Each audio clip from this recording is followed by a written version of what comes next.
So how the heck am I supposed to do all this in a weekend? 36 hours, because there's still the end of the weekend is judging, right? So how do you cram all of these workshops and all of this coding and connecting with your team and all that stuff into such a little amount of time?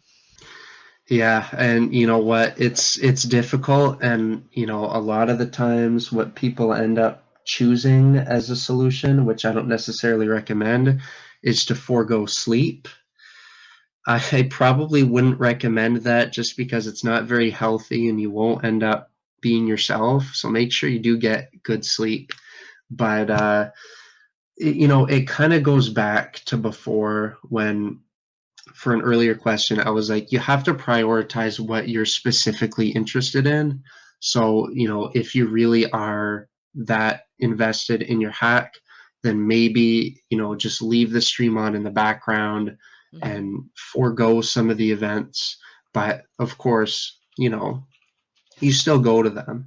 If if you look at the schedule when it is posted, there are definitely times in between when you have, you know, there are gaps in between talks and stuff where you work on your code and all that, and then there's specific times when you do some of these fun events.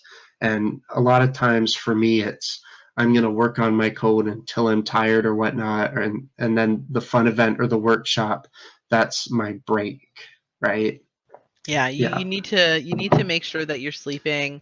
Please don't stay up for the entire 36 hours. You'll lose your mind. But, you know, that it's about prioritizing, it's about time management, right? And that's I think one thing that recruiters and Mhm. judges and sponsors are really looking for is like, did this person manage their time?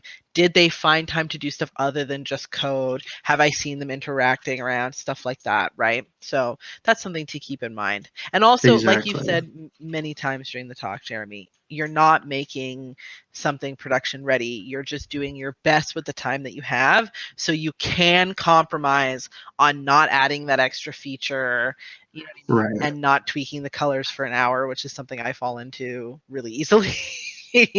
Stuff like that, right?